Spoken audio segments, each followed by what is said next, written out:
Hello everyone, welcome to another week of Makeover Monday, and we're here for this review, and I see the chat is on fire. It's early and there's no Andy in there, so it's can only get worse or better. I don't know.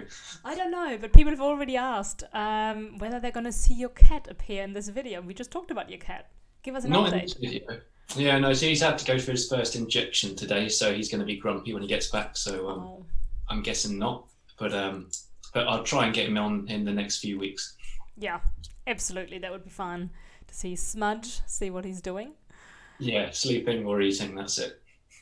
Absolutely. I think we've had, I don't know how many messages already, lots of them. So, welcome to everyone who is tuned in. The usual suspects: Denise, Michelle, Hitesh. We have Ioana,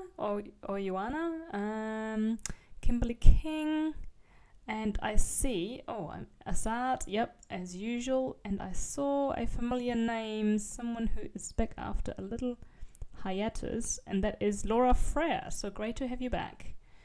And yeah, shall we get this started?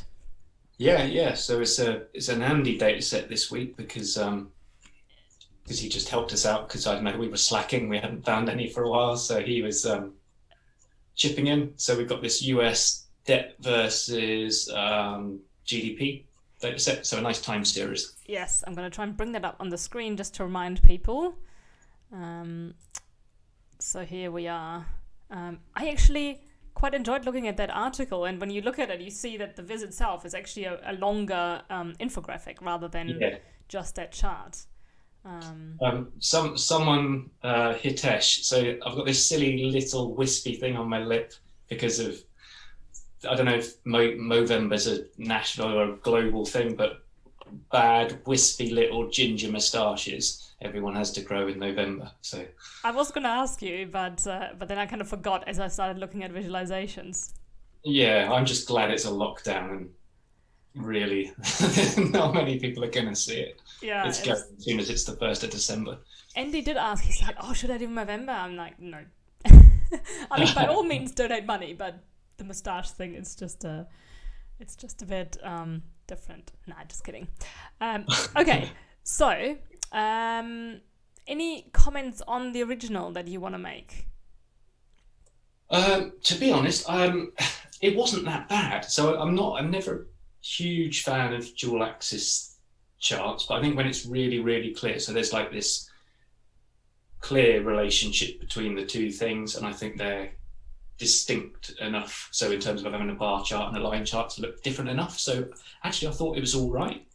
The thing that threw me a bit was on the far right side, you see that 2020 is broken down into 3 bars: January, April, and October, which Yeah, which I thought was a bit like, wouldn't the amount of debt, if you do it on an annual basis, be much more startling if you stack them all into one giant bar for 2020? hmm yeah. Maybe it's just to highlight that third quarter really kicked off. So maybe it's that, but then it's just inconsistent, isn't it, with everything Yeah. else? It also just feels a bit misleading because I thought, oh, does it mean that you have to sum up those 3 charts, or is it a running total? Because I think that's what it is. We're hmm getting to 27 trillion for the year 2020, but that doesn't mean we take the debt in April and in January and add it on top. Like, these are Yeah. not individual, because the ones before, I mean, I guess they are also, kind of past debts and they just grow over time. But I found those 3 bars at the end a bit confusing. Yeah, I think that aggregation will be something for us to keep an eye on because it's quite easy for someone to have not considered that, and all of a sudden we've got a debt of 100 trillion. So we can see how that pans out. Yes. Okay. So let's head over to Twitter. Actually, something I saw this week as I was scrolling through data.world is that people still put their stuff in the discussions tab, just in case you do. And if you expect us to look at it, we never do. We have not for. This is now the 2nd year that we haven't used it. So, if this is where you're posting it for us to see, you're wasting your time because we just don't look at it. So feel free to never ever post there.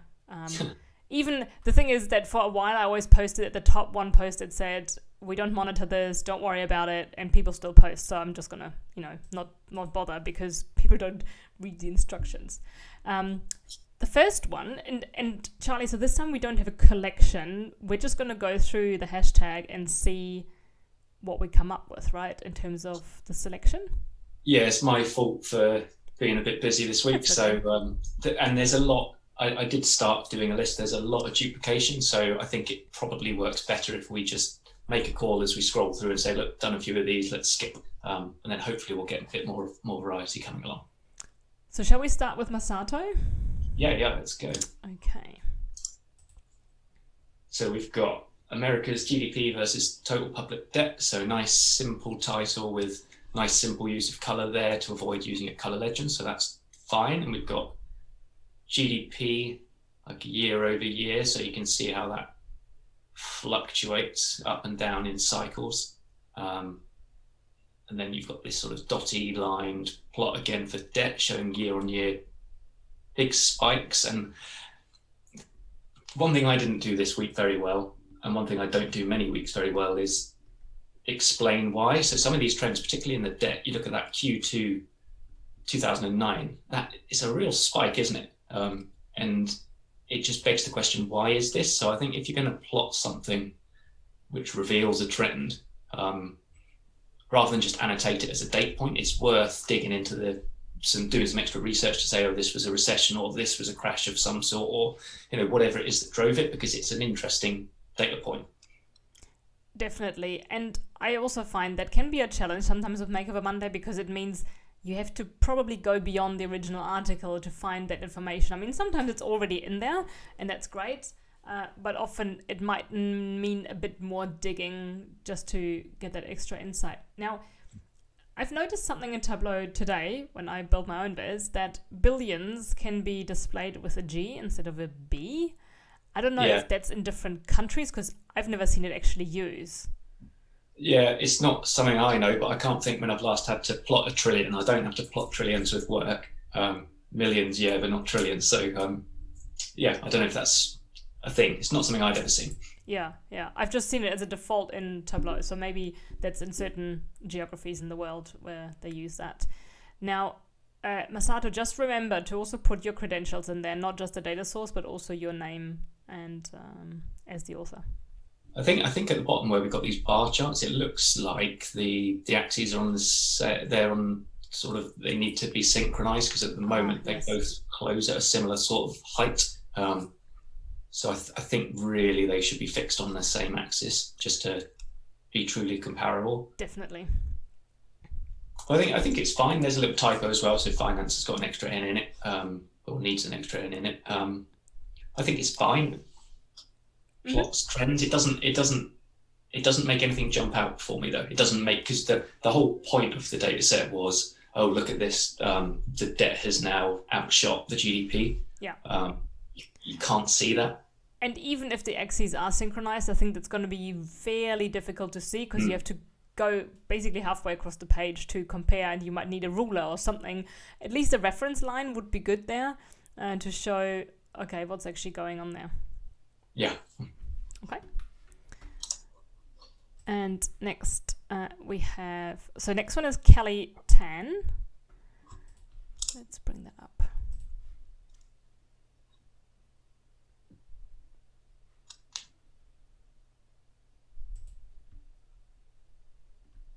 Cool. So this is one of these nice charts, and I would love a challenge for Andy is to do a Watch Me Biz session where he does this and just explains the calculation that fills the gap between the lines, because I've done it in the past, and I think it's Roddy Zakovich who first did the calc, or someone from the data school does it, and I look at the calculation and I've got no idea what it's doing. So I'd love someone to explain it to me, but I really like how effective it is. So you can clearly see from this that GDP was higher than debt, so the shading between the lines reflects the GDP, which is the bluey sort of turquoise, I guess, color. But then we get this pivot point in 2012 where it flipped over, so all that shading after there is in the yellow of the debt coloring, and I just love it. I think it's really clean. I love the annotations because they explain what the driver is of the change, or what the economic environment was before. So I honestly don't know what you can do to improve it. Yeah. Well, I can think of one thing, and it's removing the grid lines, because in some instances, so 2002, there is no line, and I think this is a display issue in Tableau Public. Then they become stronger, then weaker, and they just don't look. At least on my screen, they don't look consistent. So I would. I can't even see any online. I think Tableau Public's hands are tied with different screens rendering different stuff. Huh, interesting. Yeah, I definitely see vertical grid lines on mine.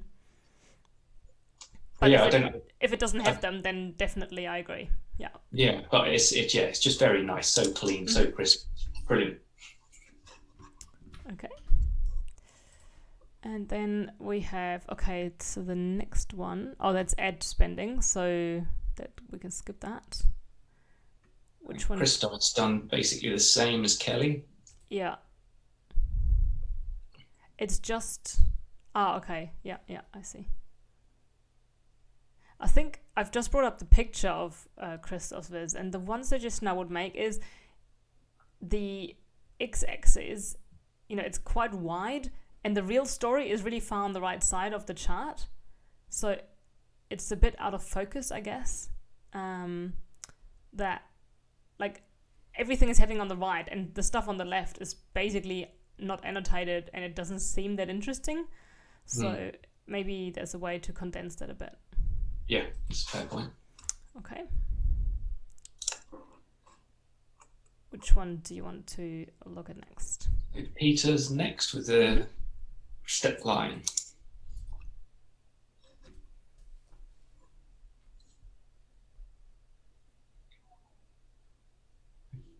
Okay, so public finance in trouble is the header of this one. So the chart shows the difference between total public debt and GDP in the US. And immediately I'm looking at color and wondering what's going on, because we've got like red, I've got to get my colors right. Red, public finance in trouble as the title. And then we've got this red bar on the section on the right, which is specifically related to it's the difference, isn't it? So everything is the difference between the GDP and the public debt. Okay. So it's a bit of a clash there with the title, because the whole thing in effect relates to public finance, I guess. So you could argue that the whole thing should be the same color, but just be careful with that. Yeah, it's a bit tricky for me to wrap my head around. So it's the difference between the two. I get the bit about showing the difference, but I think if you don't show any values of how much is the debt and how much is the GDP, it's really hard to look at the difference. It's kind of like saying, I have two kids and one is 5 centimeters taller than the other, or 2 inches taller than the other. Well, how tall are they, in fact? Like, how tall are they themselves in addition to the difference? Because, they could be both super small or they could be both really tall. So I think just showing the difference with no reference to what the actuals are is leaving me with a bit of, what? I'd also suggest in the bottom right corner where it says the 2020 data shows the numbers for the 2Q, it should be second quarter or Q2, not 2Q, because 2Q I think is not like commonly known description for it. Yeah, what do you think of the x-axis? It's a bit too broken up for me. So you've got like the start range and the end range, but I kind of feel like every 5 or 10 years I'd at least want to know where I am. Yeah, because otherwise, to me, the GDP reference line looks like the x-axis because it's more prominent than the actual axis itself. Yeah, and then there's a point in the chat from Kimberly, which is a good one, saying it looks like political parties with the colour. So we've always got to be mindful of these subconscious associations we have with colour. So red and blue is political parties in the US, it's political parties in Britain. I guess it's probably similar in Germany. I guess it's all over the place. Yeah, definitely. In Germany, it's black, red and black, so black for the conservatives. But it's definitely very common. It's just that in the US, it's the other way around from most other countries.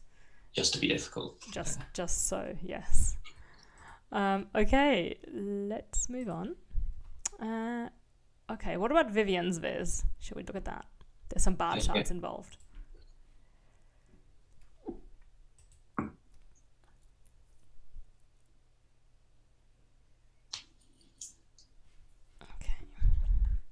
and this is pink and blue. It's interesting. So the first line chart kind of echoes what you were saying there about seeing what the value difference is between two very big numbers doesn't give you a sense of the actual scale of one of the big numbers. And I sort of find it the same when you're sort of plotting positive or negative growth by quarter, because I still don't know what my first number is. So it's gone up 2% compared to what? So I know everything's within the tooltips, and that's fine. And I guess the Q2 2020 shows these diametrically opposite values, because you've just got this huge surge in debt and the GDP dropping off for well-known reasons. But yeah, I just find the percentage change, while it still adds value, I'd probably rather show it as a secondary sort of measure rather than the other way around. Agreed, yeah. And so I love the labeling in that chart. I would also, I know it's going to add more words, but I would also suggest including a short description. So, I mean, it says percent change in public debt, and I can see the axis on the left, but even something like 2020 COVID-19 pandemic led to a surge in public debt and the huge drop in GDP. I mean, it's obvious, but you would be surprised to how many people it isn't actually that obvious, or people don't quite know how to read this. So just to reinforce your message, I would suggest to point out the obvious.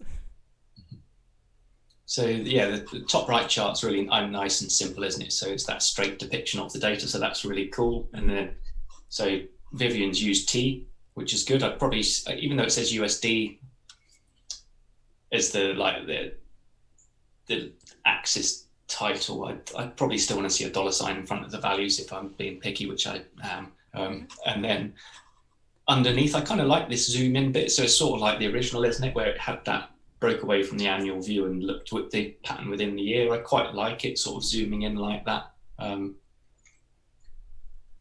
just wonder if it all hangs together right. It just feels like three broadly related charts in one view, but there's not really a flow for me. Yeah, and I wonder if instead it could be, I'm trying to envisage this as a long form viz, where there's the title and the description, then you start with the top right chart, that line chart that's crossing over and pointing out here, this is where the debt is first exceeding the GDP.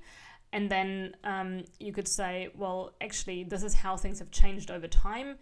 And then bringing in a percentage change. And then, okay, so 2020, maybe you even have some big numbers in there to say this is the debt so far in 2020, or some big statement, and then bringing in the bar chart. Because, like Charlie said, I also feel that they don't quite hang together logically.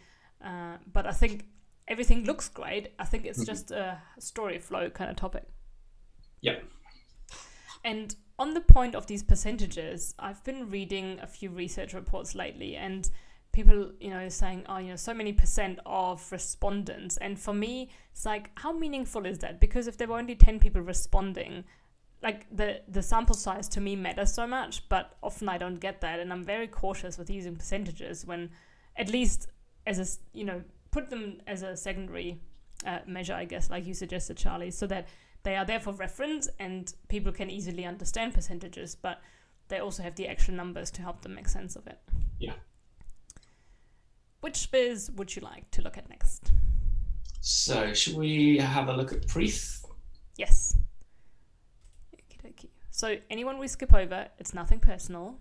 It's just a long list, and there's going to be lots of duplication in overall style of the chart, so please take our feedback on one and apply it to yours. Yeah, so Preeth's someone whose style has evolved so much over this year. So I always like looking at these submissions. So we've got the flavour of the month, the inline colouring in the title, but it's so effective, isn't it? Because we now immediately know that the red is related to debt, which is fine, and GDP is blue. Again, you've got that political party connotation possibility. So just give that some thought. And I like it. Obviously, the challenge with this is you've got that overlapping, the overlapping area charts, but it doesn't feel too bad because the opacity is enough that you can see through, and because of the nature of the trend of this, it kind of works. So I like it. I think it's effective. I think it kind of just works. Yeah, I mean, again, we have potentially political colors, and I think I'm totally fine with that being red or orange or something like that. Maybe finding, I don't know if it's a different color. I mean, the blue is pretty dark. I actually at first didn't notice the overlap because I didn't notice the opacity. I was really looking at the area where you see blue and red. So maybe making the red a bit more transparent so it becomes a bit more obvious. And I see there's some viz and tooltips, but it's really just a table, so probably don't bother, I guess, because you could put all of this in a normal tooltip and it would be much more performant, which means that your users will not have to be patient and they will just see it. Yeah, this is one where actually, we've had quite a few vizzes recently where you've got like a left-hand panel that's dedicated to the sort of the intro or the blurb about the chart. I'd almost be tempted to take these couple of paragraphs under the chart and actually make this more of a landscape kind of view. So shift the chart over to the right and maybe take a third of the width of it and have those paragraphs just arranged on the left instead. Mm-hmm. I just think it just feels like it would be a better layout for it. Agreed. And in the title, overtakes should be one word, shouldn't it? Yeah. Okay. Yeah, it's nice and clean. All right. Yeah, definitely. It's very clear. Okay. And then we have Anastasia or... Oh. So I think we've had line charts. We've had line charts. Should we go to Ahmad Grul's? Yes. So it looks like we've got some very clearly marked up recession periods, which is good way of highlighting information. And it's interesting because this one only refers to GDP, so it's always fine just to pick out one element of the data set, so it's not picking on the debt aspect. But when you look at this, so the title says US GDP booms in Q3 2020. Well, is that actually the case? Did it boom in Q3 or did it just die on its butt in Q2? So it's not Q3 rebound to me. The general trend was upwards, and obviously stuff's happened in the last year. But I think the title's a bit misleading. Yeah, especially it makes me think of something that I think I read in the BBC where they talked about how, the economy grew by, 15% in the last quarter. It's like, yeah, because it started from a much lower base. Like, It could almost only grow, right? It's a bit like maybe if you feel so sick that you can't eat and you're like, oh my God, I lost so many pounds. It's like, yeah, because you didn't eat. It's not really a fair representation. So, saying it booms when there was a massive drop, it's a bit... No, I don't want to compare this to a certain politician, but... It's exactly what was in my head. These are the statements that I would say are, kind of not the best media papers, I guess, where it's trivialized. And, I mean, technically, sure, you could say it's a boom compared to the previous quarter, but look at where they were in whatever this is, Q4 2019, I guess. Or even Q1 2020, compared to that, it's not a boom, it's still less. So, yeah. Yeah, so I like the idea of using reference bands to highlight periods of recession. So I think that's a good addition, but just be careful how you frame stuff. I guess, like you say, it's possibly a good example in how people might try to selectively present data to sort of make a cause for something, but I don't think it's a fitting title here. I'd also be careful with the axis. I mean, this is a line chart, so it's not that big a deal because we're not comparing the height as such of bars, but it starts at 14 trillion. So it looks like in the last 10 years, they've gone from zero if you don't look at the axis That's to right. this massive growth, when it's like no, like you should probably start this from zero, or maybe include all the previous years as well. I think this is misleading. Yeah, good point. Okay. Okay, we've got some more lines happening here. Lines and lines and lines. Should we go for Devapriya now? Where is that one? Next one up. Oh, yes. Okay. Sorry, I had already scrolled past that. So this one, it jumped out for me, and the reason I suggested it was because I just looked at it and saw yellow. There's quite a lot of yellow, and I trying to see why. So the background's basically coloured for these 3 distinct periods. So we've got a moderate debt period, which is all blue. That's fine. Drastic increase due to the global financial crisis. Okay, and then we've got an orangey bit for the pandemic situation we're in at the moment. I think, first of all, debt spelt wrong in the title. I'm just wondering about that colour use, because the colour's the bit that really jumps off the page. Yeah, all I see is yellow. Yeah, and then because more than half of it is that yellowish colour and there's white font, it means the x-axis is quite hard to make out, or not, at least not as easy as it could be. I like. So I've been dissing the use of percentages all the way, but I like the idea of this ratio of debt to GDP, because that for me does make sense. So whilst talking about a quarter-on-quarter shift in GDP or debt lacks that context of what the underlying value is, this here works. And I think the balance of this is wrong, is because we're just looking at the color. I think it should actually be calling out the fact where we've breached that 100% mark. That's the story behind the data in this. So, and that's not made prominent here. So I think that's the main point. I agree. And also so I know the article said the debt was moderate, or they had some sort of terminology like that for the years where it's kind of hovering maybe between 55 and 65%. I'm no economist, so I don't know if that is strictly considered moderate, because it's still, I mean, a country the size of the US, is that still a good thing, or should they already be worried at those levels? I don't know. But then 2007, basically to 2020, it says drastic increase due to the global financial crisis. It makes me think that Devapriya is considering that whole time, those 12 years, the global financial crisis, which of course it wasn't. So I don't know if that was deliberate, whether it should be a change in wording, because sure, the debt increased, but as Michelle also rightly pointed out earlier in the chat, it's not always a bad thing to have debt if you invested in certain things, right? Because, for example, as a private person, you might get debt to buy a house that eventually you pay off and then you live rent-free.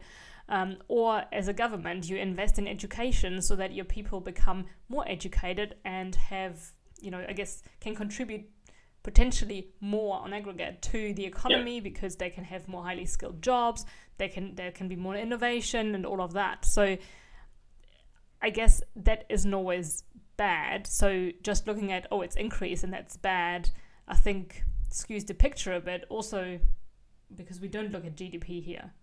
But this is the ratio. Okay. Yes. So GDP, I guess, is included. It's just not as obvious.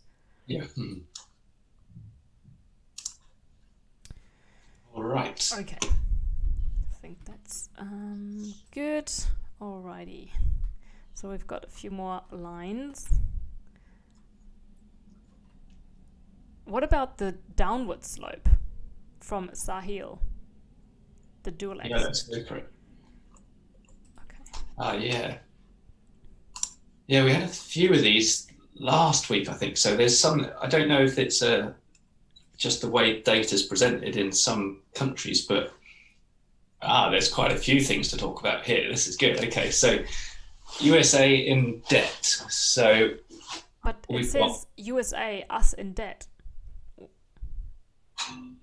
USA flag indent. Okay, Oh, okay. The flag doesn't display on my screen. okay. So yes, the stars and stripes there, just in case you want to know what the flag looks like. So it's perplexing in many ways. So chronologically, it's starting from 2019 and going to 66. So the trend it's just the wrong way around for me. So I don't know if in some countries this is how chronology works, but it doesn't really make sense to me growing up in the UK. So that's the first point of question I'd make. We've got two axes for GDP and total public debt, but the GDP hasn't been upscaled multiplied by 1,000 to be comparable. And they haven't been synchronized, because I think if the 90K was at the same level as the 90M, at least it would be correct in principle, except for the labeling. Yeah. And then it says quarter at the top, but this isn't quarter at all. So it's aggregating the values. So we've got to the point where we've got this 90 trillion. So it's not correct, because you don't just add up all the quarterly totals and say, oh, in total, this is what our total public debt was. It's definitely not that. So you can't aggregate this sort of data. So I think there's a lot of corrections to be made. I think generally, size-wise, it's huge. I think I would make it a lot shorter. There's better ways to incorporate color in titles or subtitles rather than having a standard legend up at the top. And then no data source, nothing to say who's done it. So I think there's quite a few things for Sahil to reflect on. And I think they're really quick. So I'm very tempted to quickly open this in Tableau and show how quickly we can do these changes and make it just more accurate. Even if we say, okay, we're not going to change much on the design, but let's make it more accurate. Shall we do that? So I'm trying to think how, it has to be a conscious choice to flip that x-axis round, doesn't it? It's not going to just do that. Yeah, so USA and I'm going to remove that flag thing. We're also never ever doing automatic sizing. So let's do desktop browser. Here we go. Maybe actually we could make it a bit wider, just because we've got quite a few years in the data. And let's do that. So we're going to go into our data, double click on our axis. Oh no, Jesus. Right click. Where the hell is it? Oh. Why is it? Okay, clear the sort. There we go. Just clear the sort and we're good. So, hang on. So which one was it? Gross domestic product. That's the one we need to multiply. Yep. I'm gonna just create a new. Where is it? Create. Calculated field. Oh, 2 screens makes it a bit difficult. So, and I can't see my keyboard. By 1,000. And yes, I'm going to just leave it as calculation 1. Okay. Then we're also going to synchronize the axis, we said. Do you guys all feel better already? And we're going to bring in, for both of these, well, actually, I guess, what do we do? Do we use the max per year if we have it at a year level, or do we just break it down? Break it down, go down to that monthly level. There we go. Okay, but I don't want... okay, so it still is stacked. Actually, let's do that up here.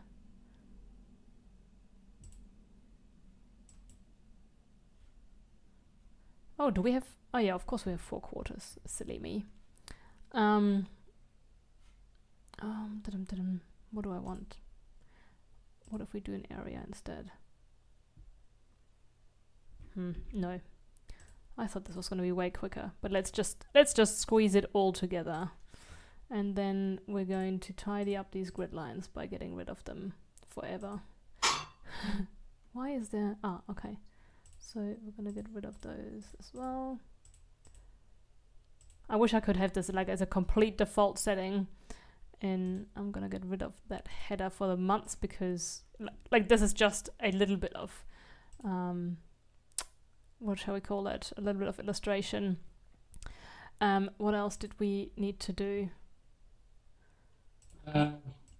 Well, I think we can get rid of orange. The orange is pretty ferocious, so maybe that make is true. that. Okay, let's make that. So I think if we keep the title as it is and assume that that is the focus, well, maybe it does need to be a prominent color, and maybe. So we're saying, okay, so we have GDP is the good thing. Well, no, bad. That isn't bad. We said that earlier. What color would we like? Maybe something from Millerstone. What about? That's probably still quite hideous.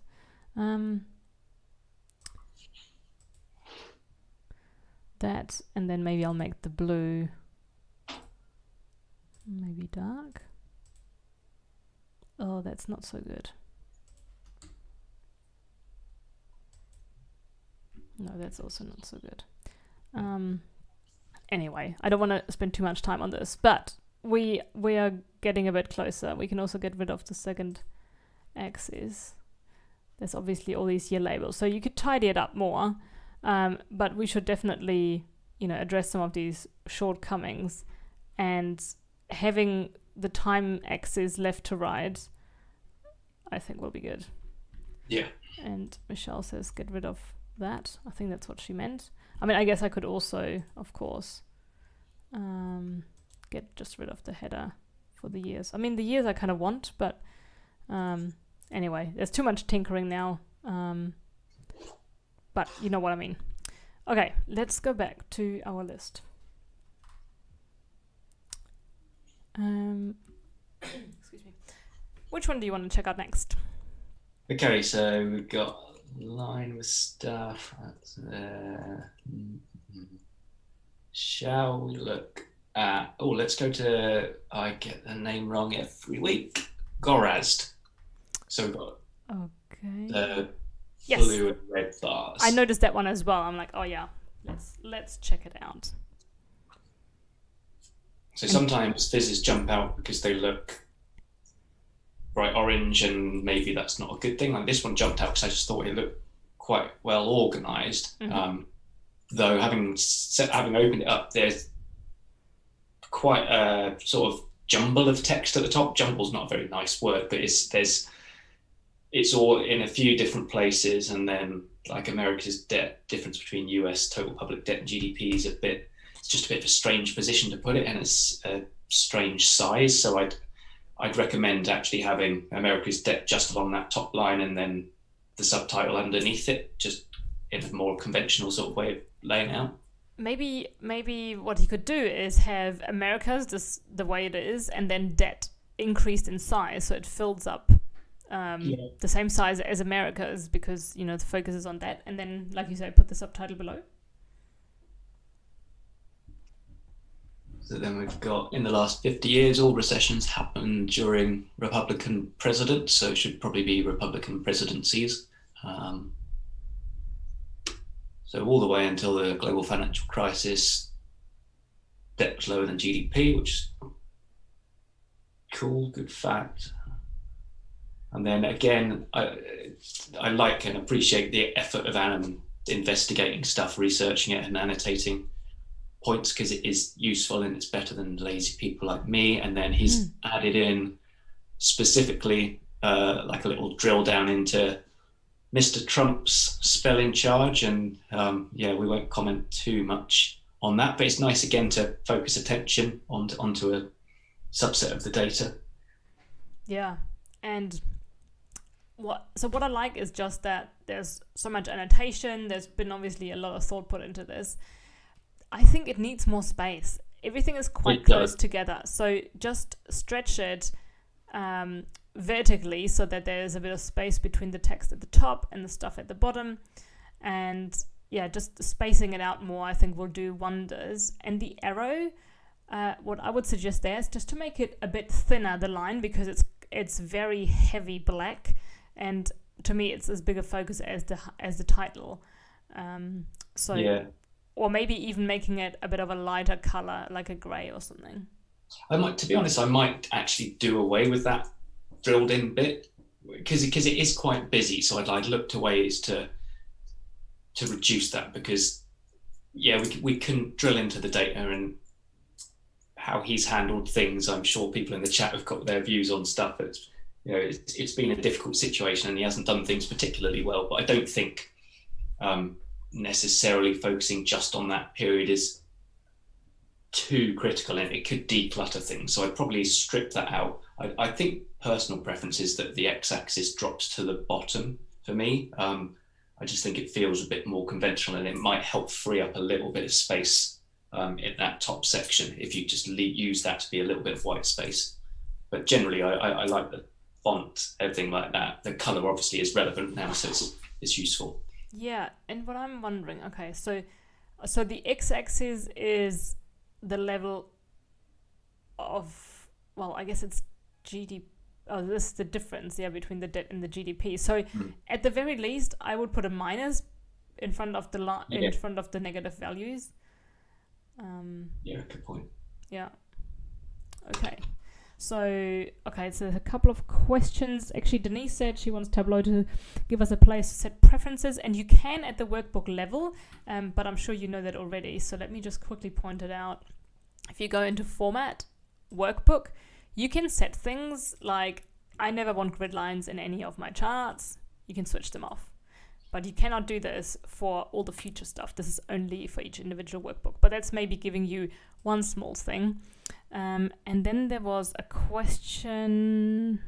Was it Mercedes about the arrow? So we've already had people responding. So the answer to Hitesh is it's just a floated image. It's not a Tableau thing. Yeah.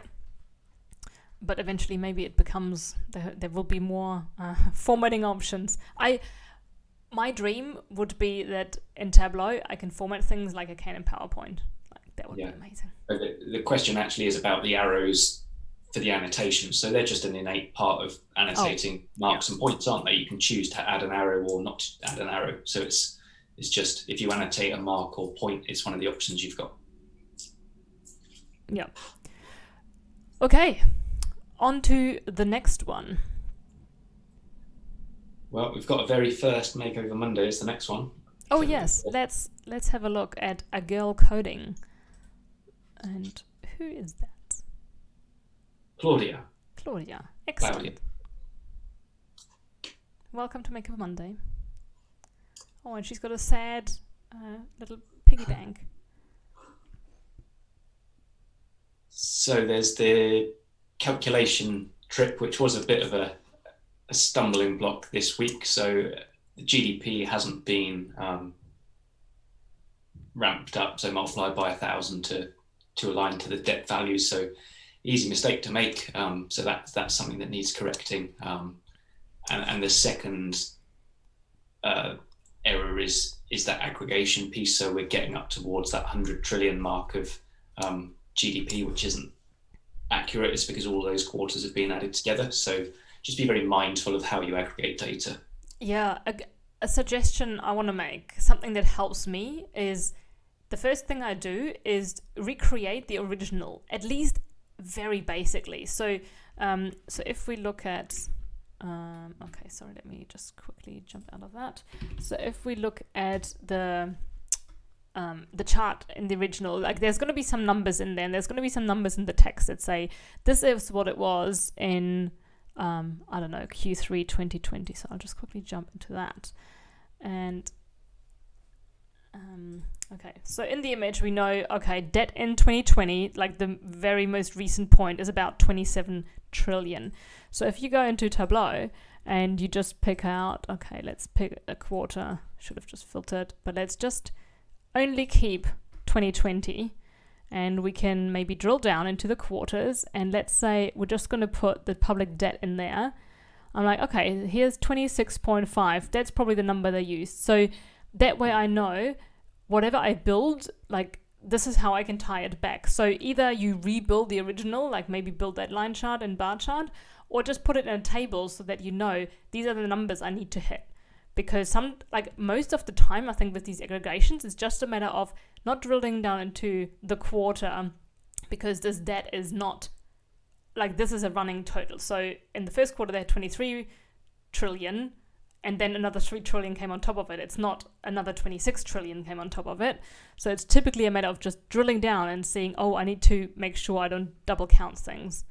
And my suggestion is, try and come to those same numbers with a very rough viz or a table so that you know what fields you have to include to hit the right level of detail. Yeah. Okay, back to our story. So we've got those considerations on the top right. And then there's what confuses me, and I'm not an economist, so I'm not going to dwell on it, but I'll dig myself a little hole. So there's this quite prominent quote in there that says, debt to GDP ratio, blah, blah, blah, blah, reliably indicates that particular country's ability to pay back its debts. Now, I don't know if that's even true, is it? Because you can willingly move to a position where the ratio is over 100%, like we've talked about, if you're choosing to invest in education, health, whatever, or if the environment is such that borrowing is cost effective at that point in time. So borrowing rates could drop. So you might think, oh, well, let's go nuts and invest in infrastructure and we'll come out of it. So I don't know that I necessarily agree with the quote, but I'm not exactly the most informed person to say that, but it's linked to some investment website thing, so they probably know better. Yeah, and I don't know if you know the name Richard Thaler. He's a Nobel Prize winning economist, and I met him at an event and I didn't know who he was, and I started discussing supply and demand with him, and afterwards I felt like a complete tool. So at least you're not making that stumble, but we had a good chat anyway.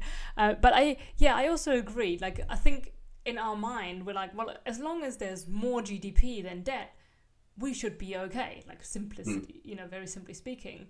But we are now at a point here where it has exceeded GDP. So is it still a good indicator, especially if more and more countries are doing it? Like, who are we all in debt to? And what are those countries going to do? So, yeah.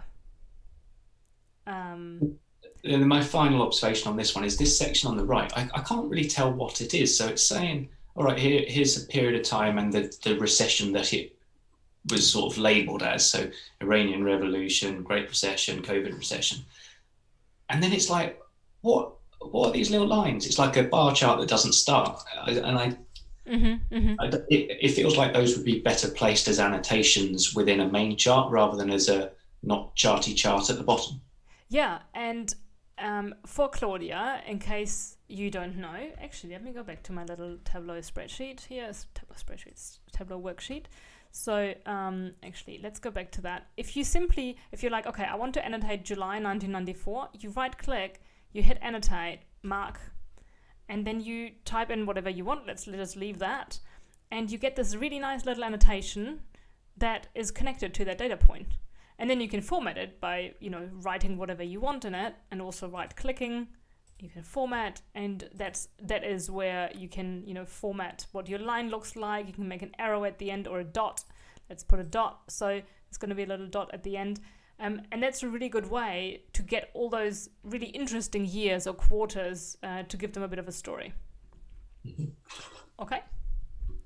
Sorry, I realize I'm using up a lot of airtime, but I just get excited. Okay, we've got lots of lines.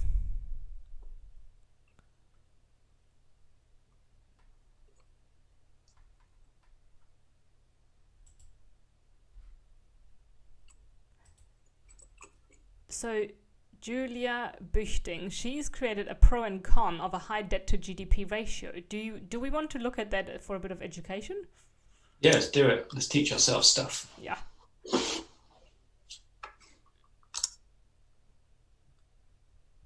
All right. So here is what she says. Higher debt than GDP. Is there a cause for concern? Fact is, a ratio above 77% is considered to be damaging to the economy. However, this is only true for developing countries. An industrialized developed country with a stable economy is following the economic principles of John Maynard Keynes. Money is cheap at the moment. To make more debt doesn't cost what it used to. To make more debt or to service it? I don't know. Maybe service it. Or maybe to go into more debt. I don't know if countries go into debt or whether that's just us mere mortals. Yeah. Now, one thing. Oh, so she's got USA, Japan, and Germany doing amazing things. Germany. I love you. So one point I want to make here, though, is that, at least in my opinion, as a non-economist, it also depends what you go in debt for. Now, if it is something like education that we mentioned earlier, or other good things like healthcare, and you're building infrastructure, that's great. Something that I noticed is that when you go to the original article on Visual Capitalist, as you go scrolling down, this seems a bit large. You will see where is it? There's something about the spending in the military, like in defense. Sorry, I think it's in a table. Yes, so kind of halfway down, the defense spending is 15.4% of the total federal spending. Education is 1.6. That's just a little over a tenth, and that's where I think, if I was an American taxpayer, this is what would bother me. Why are we spending so much more? Like, they're spending the combination of transport, veteran benefits, education, and health combined is about half of what defense is. Is that the right way to go into debt? Like, I'm okay with that, but what for? And that's probably the issue I have in this case. Yeah, no, I'd agree.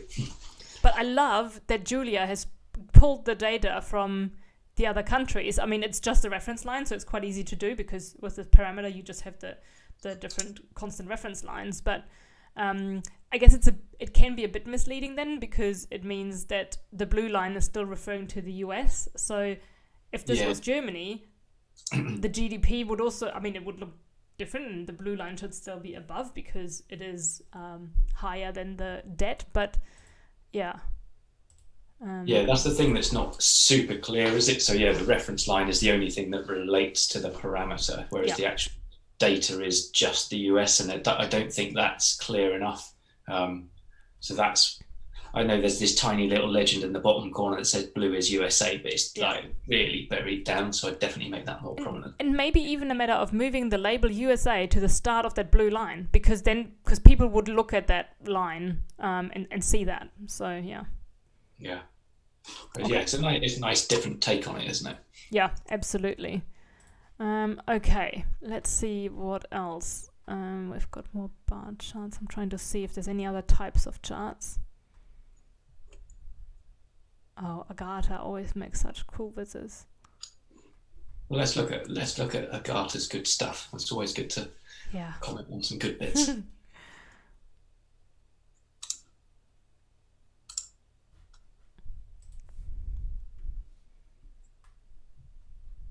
So what I like here is that she's put the axis on the right side where you have the higher values.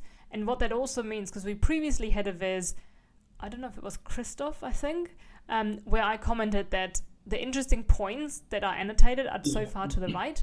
And I think by her putting the axis, the y-axis on the right side, you don't lose the focus. Like, the right side is in focus. Yeah, and then it's just clever design, isn't it, to use the white space that you've got available because of the trend to actually, rather than have your title as physically placed at the top of everything and then the chart as a separate kind of container underneath it, just float your title within there, because it makes the general trend more prominent, and it kind of reinforces the point that you're making. So it's just nice, isn't it? Again, so she's ticking all the boxes for the inline text. The annotations are nice. Again, there's a bit of research gone on. Yeah, I think it's really nice. I'd stick a $sign on the y-axis just to really nail it home. So Agatha, I'm a bit disappointed, but apart from that, everything is just really nice. It definitely is. Yeah, it looks really good. Okay, do we have anything else? We've got a plea from Hitesh, who's in the chat room, wanting. Oh, he's underneath. There we go. That's not too hard to find. So Hitesh is under Agatha's in the list. Well, not the list. Never been reviewed. Oh, that certainly is not on purpose, Hitesh. I can promise you that. So Maybe this is the new threshold. If you're in the chat room and you're playing and you've done it and you've tagged it, then yeah. maybe move up the list.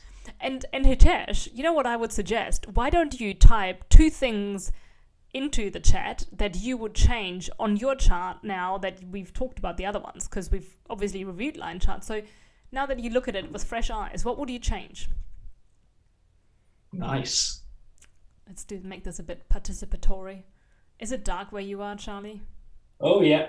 It's so dark. It's like it's pitch black outside. So depressing. No, it's only another 3 months. Yeah. Could be worse. We could live in northern Sweden. I don't know many Swedish Tableau Makeover Monday participants. So we need to sort that out and see what their daylight's like. Yeah, exactly. They probably don't have any right now, at least not in the far north. So I'm hoping Hitesh is typing furiously. But I know there's also a bit of a delay from when we ask the question until they actually hear it. Yeah, so I think let's tackle it slowly while Hitesh is writing stuff. So he's written annotation in more detail, but to be fair, he has called out the global financial crisis, so that's good. I think the obvious stuff that we often say is that color legend in the top right, it could easily be in that subtitle. So you've got debt reference there, you've got GDP reference there. I suppose the challenge is the line is colored where, based on which one's higher, so it's a bit of a difficult thing to include in the subtitle on that basis. So what is the debt to GDP ratio? Explains that. I don't particularly like the layout of that. So it starts with one sentence and then you've got this big space in the line and then a paragraph underneath. It just looks a bit clunky. So I'd probably just make it a single paragraph without that sort of second paragraph, or I'd create a space there. And would you move the whole text box maybe to the top left corner so that as soon as you read debt to GDP ratio 1966 to 2020, you can actually see the definition? Yeah, I would do that. And I think the use of color on the line helps to reinforce the point at which debt has exceeded 100%. Where the ratio has flipped like that. I do think a further subtle reinforcement of that would be helpful. So maybe a constant reference line running across from 100%, and you could maybe just about get away with shading underneath a very subtle color or something like that. And you know what you could do is if you have that reference line at 100%, so a horizontal line, maybe even very faint and dotted, you could on top of the line say everything above means more debt than GDP, everything below means, like, you could literally explain it in there, because that way it helps people to see, oh, why is there a line? And also because the excess label is on the far left but the story is on the far right, it could make it a bit easier for them to be, okay, so this is when it flipped, kind of thing. Yeah. Joshua in the chat has only gone and lived in Sweden for a bit. Imagine that. 5.5 hours of daylight, and that's only halfway up Sweden. So when you get further up, God, it must be horrific. But I don't know, would you hate living in the dark more or constant light? Because constant light would get on my nerves. I don't know. I think you probably have to grow up there to really appreciate it. I know my dad spent a couple of work stints in Kiruna, which is far north Sweden, at a peaceful what do you call them, like space station, and they did weather balloons and stuff, and he was the resident doctor there, but no one really got sick, so he was just playing cards, because this is in the early 90s, there was no widely available internet, but northern lights and all that cool stuff, but also very little daylight. So yeah, I've seen that there's been a survey somewhere, and you're right, it's what you're used to. So I think there was some survey of people in Scandinavia or other northern hemisphere places where you get these crazy daylight hours, and they're actually more content with it than people like us whinging about it being dark here for less time. And they have a lot of traditions in winter around light, and that's something I missed when I lived in New Zealand and Australia, because at least in the northern hemisphere, in winter you have Christmas, and there's going to be candles and lights and all that stuff. In the southern hemisphere, winter is in July. there are no traditions in July. So you get Christmas at a time where it's constantly light and hot and sunny, and you get winter when there is nothing fun happening. Like literally July is boring, at least in the Southern Hemisphere. So just as a little aside. Now, what else do we recommend to Hitesh? One suggestion I wanted to make is about the colors. Why a blue background? I'm not sure. It's probably not needed. And more generally on colors, I have found, especially this week, a lot of people, they pick one color to show the debt, but then choose another color to show GDP. And you don't have to have two strong colors because these compete for your attention. They're both quite, strong, intense colors. You could use a shade of grey, or if you have a black background, maybe you have red for debt and white, or really light grey for your GDP, or where you have it below 100% in this case and above, because otherwise it's always two colors. But it doesn't have to be. It could be, I call grey like a non-color, and then just a color for the focus rather than two strong colors, I guess. Yeah. Mm-hmm. Cool. How are you for time? I'm all right. I think we should try and find some more amazing, standout different ones, if you've got time. Yes, let's keep scrolling. Oh, suit sheet. We have I don't know, is this a butterfly? I just see bright colors. That's what's drawn my attention. It's an area chart. Oh, yeah.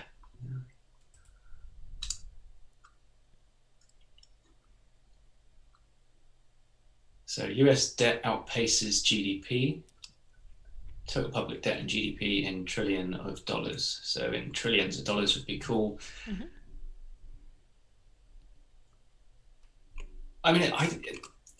It's big. I like the boldness of it. I quite like the color use. It's probably a bit too big because I have to scroll around to be able to take it all in. It's got the usual stuff I whinge about with butterfly charts. It's just not that easy to compare stuff, particularly when you've got the GDP side is running in reverse, so it doesn't. I can see why it's done, but chronologically it becomes a real difficult thing for me. And I just don't think you can really compare the values too easily. So the bottom chart's more valuable to me. The top bit looks kind of cool, but it's a bit of a space sucker. But debt as a percent of GDP, that's nice and clear. Again, good annotations that we've seen. I really like the font. I think, is that an Avenir? I don't know, but it's rendered okay for me. So I like lots about it. I like the font, I like the color, I like the boldness of it. I really like the x-axis on the bottom chart. I'm assuming that's some manual floaty business going on. But yeah, the butterfly chart's half the space, and I'm just not a big fan of it. Yeah, I agree. I think the design overall, like the approach to design, is great. The question is just the first one. What does it really tell us? Or does it tell us the story as easily as it could, especially with those? Butterfly, I think we both just don't really love them because they're hard to read. Yes. Okay. And what else do we have? Should we try Emily Ann, who's only like 2 or 3 above that? Oh, yeah. Another first timer. Okay. Click on the image.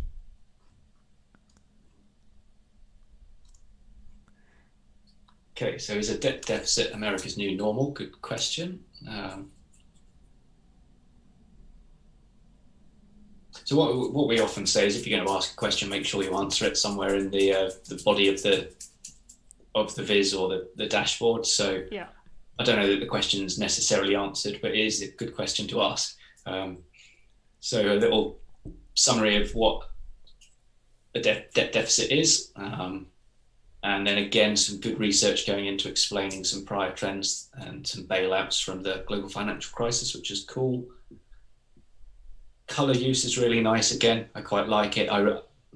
And See, this is one where I completely agree with your point earlier about the line chart and having two different colors where you only really want to call out one. So like seeing where there is a deficit. But here I quite like having two colors because the greenie could be just gray or black, but it's all right, isn't it?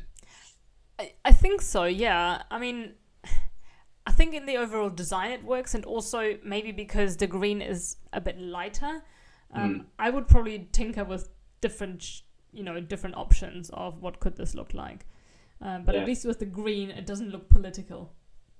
I think a challenge with this is underneath the x-axis, we've got these 4 different like panels, and you might almost assume that they obviously relate color-wise to the stuff that's above, but because they're plumped in the middle, you've got this red deficit and GDP under debt sections that are underneath green charts above. So there's that little bit of conflict with what you're looking at. So I probably almost try to incorporate those somewhere in the text above just to remove that potential conflict.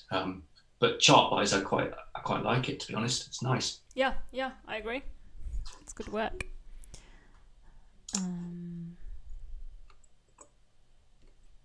Oh, Luther's in the chat. Let's go to Luther's. Let's hit the link. Henry says hi. That is, oh my god, yesterday, for those who don't get the in-joke, yesterday we had the Ask Me Anything session, and Henry, Andy's youngest, popped up and asked a question, and he was curious about the flowers or the plants in the background, and it was a good laugh for us. Okay, so Luther's chart is quite funky, so specifically relates to Minnesota. So I think I saw earlier in the chat, because I'm multitasking incredibly well, we always talk about relatability, because when you talk about trillions of dollars, it's like, well, what the hell is that? How many zeros are in a trillion? There's loads, but what does that even mean? So Luther's tried to make that a little bit more relatable by saying, all right, there's $27 trillion of debt. That's nuts. And it's the equivalent of a family of 3 would owe almost $250,000, which is the average price of a house in Minnesota. So how would that translate to cities in Minnesota? Explore the map to see how much debt there would be throughout your town. Oh, I don't know if I get private that. Citizens book it on. So I mean, it's relatable, but it's niche, isn't it? It's very niche because so this government, every individual person, so I'm guessing this includes children and everything, would owe $81,000. I can relate to that. Yeah. Okay, so the family of 3, okay, now I get it, would owe nearly $250,000, the average price of a house in Minnesota. How would this translate to cities across Minnesota? Okay. Wow, it's mad though, isn't it? So I'm not too hot on Minnesota. I couldn't even say where it is on a map, to be honest. It's a cold place, so it's going to be near the Great Lakes. But yeah, I agree. I mean, this is probably this is maybe where Luther lives. I'm not sure, but it would be really cool if you could select other places. I mean, can you? No. It's really I really love the design. I love these 2 sort of circular bits, and it makes you stop and think. So you hover over any of these and you get an idea. So I'm in sort of East Grand Forks in the statewide circle, which is sort of top left. So 0.71 billion of debt would be shared among like fewer than 9,000 people. So it makes you begin. It does that job, doesn't it? You get a sense of scale and perspective. So I think it's a real success. It's definitely a unique take on it. I think it's I think it presentation wise is absolutely stunning. It's really, really nice, and it does make you stop and think. Yeah. And there's a place. I think what's just really important is for people who are not as lazy as me, just to read through the whole description to really make sense of it. Yeah. Because first it's broken down to each individual, then to a family of 3, and then what I'm not getting is why are we suddenly talking about the average house price in Minnesota? The jump for me there is not clear. Yeah, it is a bit of a jump, for sure. But I think that, visually that's a stunner, Luther. So thank you for doing it. It's really good. Yeah. All right. Shall we say one more? Because I have another call at 6 and I need a bit of a break to get some dinner on the go. Oh, there's only 2 more. Shall we... Which one do you want to look at? Let's go with George. All right. Can someone confirm whether the Data Fam feedback initiative is still running? Because I've seen people tag it, but I haven't seen a lot of talk. So I just wanted to check whether we should still skip those or include them. Okay, so here we go. Growing America's debt. The cause for concern, America's national debt's been growing faster than GDP. So we've got a bunch of dots for each quarter, I guess. Bunch of dots for each quarter. Debt's in red. And then we've got debt to GDP ratio. Ooh, okay. This is weirding me out a little bit. So, okay. So I'm cool with the idea of the red. So the red's related to the left-hand y-axis. That's fine. And that debt is rocketing, so that's cool. I'm not a massive fan of using trend lines where you don't necessarily know what the foundation for the trend line is. They become a bit of a distraction. So I'd probably lose those. But I'm struggling with this debt to GDP ratio just because it's not expressed as a decimal or a percentage. So it feels weird to me to be talking about a ratio of 14-1 or something like that. I'd rather see it as 140% or 1.4 because it just feels more normal to me. Mm-hmm. Yeah. And it's so when we looked at Agatha's earlier, we commented about how she'd cleverly used the white space just because of the nature of the trend. So she'd put the title over in the top left, and this is the reverse. So it's actually congesting the area where there is most data. It just feels like a wrong design decision to put a volume of text over there. So I think layout wise that could be shifted. Yeah, Denise also suggested to move the title to the left. And I think that's a good point. Yeah, I think this is one where, so the original, I said it was like a dual axis, where for me it kind of got away with it because you were talking about 2 very comparable metrics on the same scale because they could be synchronized. This is 2 largely incomparable metrics, I think. Yeah. I think I'd probably I'd plot either the debt or the debt to GDP ratio. I wouldn't put them both there. So I think that's probably the main decision to be made. Yeah, I agree. And there was a comment, Andy comment how the 81,000 from Luther's Viz is probably about the normal student loan debt in the US. And Dimitri says house price mortgage is typically what people go into debt for that exceeds their income. And I agree. I don't know who's the smart person who told me one day, but that to only go into debt for immobile things, not for mobile things. So only for building, like property or real estate, not for things like cars and handbags. And I have stuck to that rule ever since. No, I've got the Scottish genes, so I've never had a credit card. I'm far too tight to go into any debt that isn't a house. So there we go. Yeah, absolutely. Well, okie dokie. I think that brings us to the end. Let me bring our faces back. The moustache. Yeah, last time you'll have to see this. This will be gone soon. Oh yes, because Monday will be the 30th. I know, it's a month today till Christmas, so let's celebrate that. Oh my god, no, yesterday was a month today to Christmas because it's 24th. Isn't it the 25th today? It is, but German Christmas is on the 24th. Oh, I see, that's just silly. Has the cat returned? Yeah, should have done. I'll give you an update. I'll put a picture on later so everyone can check Smudge is all right. Hopefully at some point he's going to come and present himself in all his glory on Viz Review. Yeah, no, it should be good. Excellent. All right, Charlie, thank you for joining me once again. Everyone else, we'll look forward to seeing your iterations and improvements. And then, yeah, next week is going to be Viz 5 week again. I just spoke to them today about the data. So we're going to have a nice simple data set. We're going to have Viz review on the Wednesday with Seth, I imagine. And yeah, looking forward to that. Because next Tuesday is Giving Tuesday. So that's going to be a bit of a theme there. Cool. Good. All right. Well, everyone enjoy